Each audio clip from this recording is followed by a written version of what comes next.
Hey folks, Jim Thomas here, Fitness Management and Consulting, and welcome to our channel today. I appreciate you being here. And if you're new to the channel, if you're finding us that very first time, welcome. It's good to have you.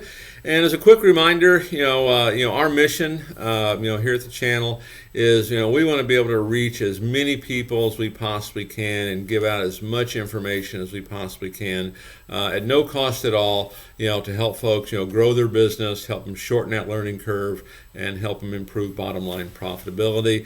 And the absolute best way for us to do that is when you subscribe to the channel and when you like the videos. That really helps expand our reach, and it helps us get in front of more people to help them grow their business. So we appreciate it, and if you've not done that yet, please do so.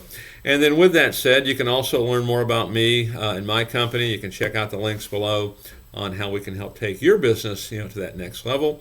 And a couple places I'd point you when you check out those links is, number one, our email newsletter.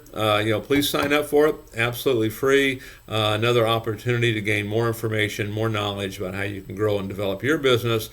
And then in addition to that, our website link, fmconsulting.net, check it out below. If you go there, click that link, you can gain free, 100% free access to our gym management playbook. So go ahead and grab that. Look forward to seeing you there. And with that said, let's get into our topic here today. And it's, how do you develop good gym salespeople? How do you develop good gym salespeople? Okay. And so if you're a manager, you've got multiple managers, you've got one manager working for you. How do we develop good gym salespeople? Don't just let them go off on their own. One of the philosophies that I like to adhere to when it comes to training and that kind of thing, whether it's management, whether it's other staff, is we want to create an atmosphere that allows a motivated person to act. That's what we're trying to do.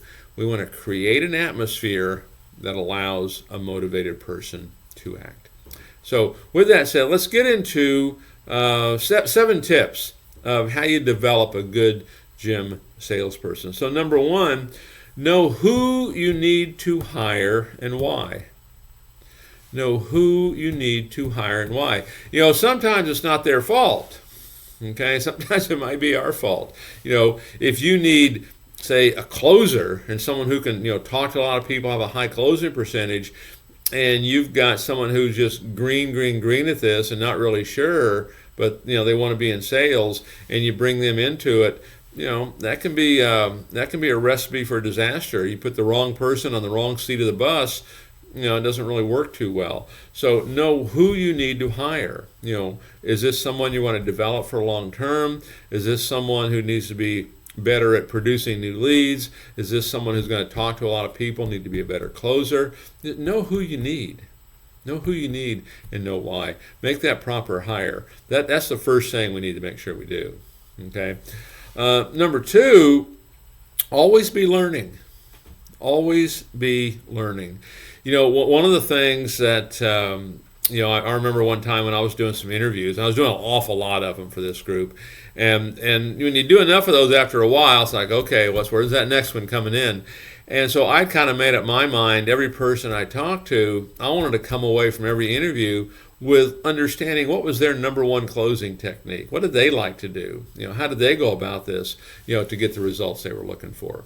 Okay, and so make sure we are always learning. And one of the things I would suggest is use this channel. And we've got, I think, close to 1,200 videos here on the channel by now, and a lot of opportunities, a lot of different ways to present different information to help people grow and help them develop. Number 3, on how we develop good gym salespeople, set clear, easy to understand goals. Set clear, easy to understand goals. And, the formula I like to use is KISS, keep it simple, superstar, okay, is what we like to look at. But clear, easy to understand goals. And first of all, we want to set goals, right? I mean, it's kind of interesting how many folks don't have goals. We just know we need sales, but we don't have a goal. And if you don't have a goal, you don't have an objective to manage on. Okay, so you need that goal, but make sure they're clear and easy to understand. Don't make them, really complicated. Okay, and really initially, it's about maybe making outbound calls, gathering leads, booking appointments, the outbound call script, make sure we've got that memorized, things like this, make them clear and easy to understand. Because what we want to do, we want to set our folks up for success. And particularly if it's brand new people, that we're talking to, we want them to have a relative amount of success, rather quickly. If they go extended periods of not having success, that confidence and self-esteem can drop, and it's really where you lose a lot of people, a lot of times. Number 4, implement time-saving and efficiency tools. Time-saving and efficiency tools.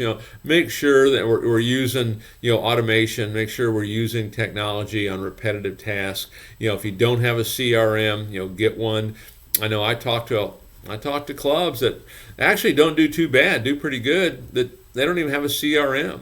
They're keeping track of their leads, on a spreadsheet or on a legal pad, and they're calling them when they think they need to call them. Okay, and that can lead to a lot of frustration if we're not doing it right. So implement time-saving and efficiency tools, and this gets back to technology. It gets back to automation. Making sure that we're really scaling this as much as we can.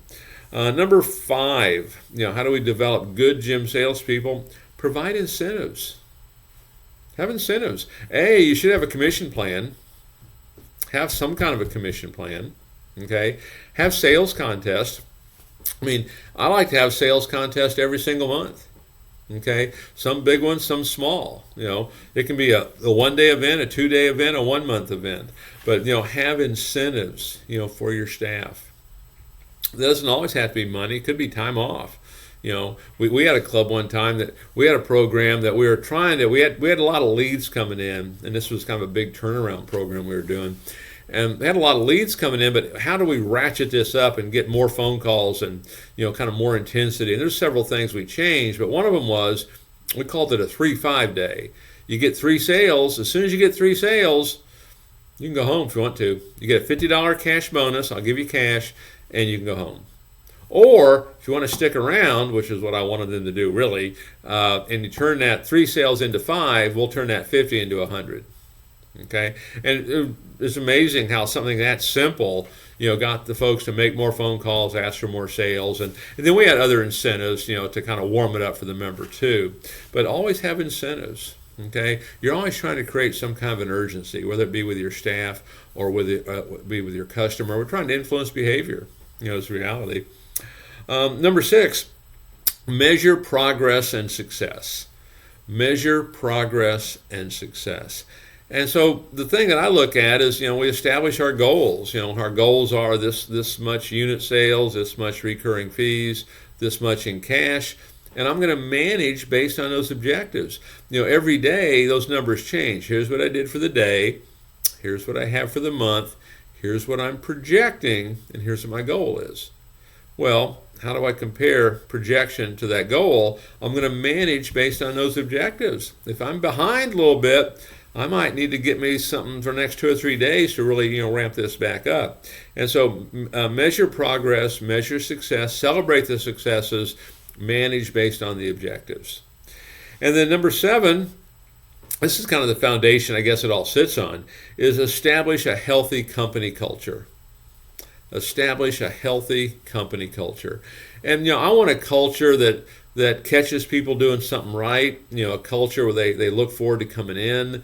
They feel they can ask questions without being afraid of what that answer is going to be. But part of this is regular training, regular education. Here's how we do it. They're in this with us. Okay, that's the kind of culture that I like to see. Now, in a lot of cases, and if not all, it's going to fall back on us, because what we need to make sure we do is, as the saying goes, we need to inspect what we expect. Our silence will be acceptance. If we see things being done that shouldn't be done, we don't say anything. We're kind of telling folks, well, that's okay to do that. And so we want to establish this healthy company culture. We want to be consistent as a manager. We want to be consistent in how we do things. And the way I look at it, we want to treat our staff like it's your best member. How would you treat your best member? That's how we want to treat our staff, because we want them to be there just like our best member. We want them to be there for a long, long time. Okay, so 7 tips on how to develop a good gym salesperson. Take a look at it. I know many clubs struggle. I need sales staff. I need sales staff. I need sales staff. If we get these folks trained, if we put these folks in a position where they can have success, and we're driving traffic, good chance you're probably not going to lose them.